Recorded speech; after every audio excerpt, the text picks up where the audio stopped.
السلام علیکم ورحمۃ اللہ وبرکاتہ۔ ہم سبھی لوگ اس بات کو جانتے ہیں کہ ہم لوگ اس دنیا میں ہمیشہ رہنے کے لیے نہیں آئے، بلکہ ایک دن ہم سبھی لوگوں کو اس دنیا کو چھوڑ کے جانا ہے اور ایک دن ہمیں اپنے اعمالوں کا حساب دینا ہے۔ یاد رکھیے، یہ دنیا فنا ہونے والی ہے، دنیا کی ہر چیز ختم ہونے والی ہے، دنیا میں کوئی چیز باقی رہنے والی نہیں ہے۔ یہ اونچے اونچے مکانات فنا ہو جائیں گے، یہ پہاڑیں ختم ہو جائے گی، دھن دولت سب ختم ہو جائے گی۔ دنیا کی کوئی چیز باقی رہنے والی نہیں ہے۔ اگر کوئی چیز باقی رہنے والی ہے تو وہ ہے اللہ اور اس کے رسول صلی اللہ علیہ وسلم کی محبت۔ اگر کوئی چیز باقی رہنے والی ہے تو وہ ہے نیک اعمال۔ اگر کوئی چیز باقی رہنے والی ہے تو وہ ہے خوف خدا۔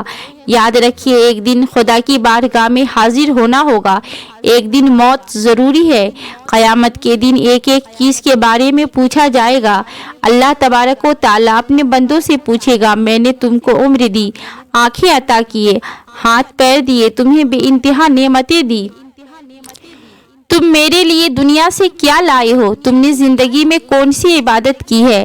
اپنی عمر کو میری عبادت میں صرف کی ہو یا دنیاوی کاموں میں صرف کی ہو؟ اپنی آنکھوں سے تلاوت قرآن کیے ہو یا نہیں؟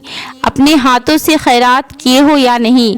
اپنے ہاتھوں سے مظلوموں کی مدد کیے ہو یا نہیں؟ اسی طرح ہر ایک بات کا جواب لیا جائے گا۔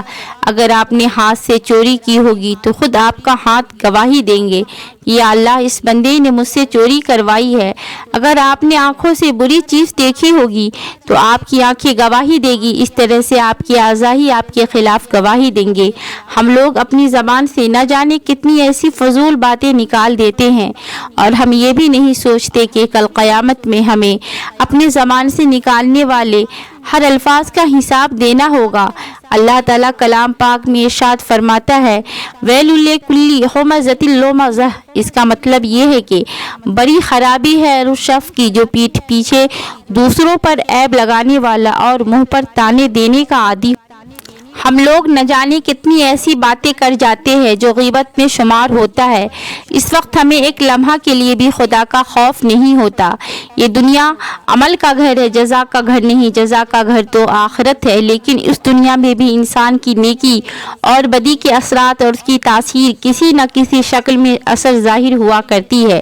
اس دنیا میں بھی جیسے ہمارے اعمال ہوں گے ویسے ہی اس کے اثرات ہم کو ملیں گے۔ اگر ہمارے اعمال اچھے ہوں گے تو ہم اس دنیا میں امن و چین کی زندگی کے ساتھ شاد و آباد رہیں گے، اور اگر ہمارے اعمال برے ہوں گے تو ہم اپنی بدعمالی کے وبال میں گرفتار ہو کر خدا کے قہر و جلال سے برباد ہوں گے۔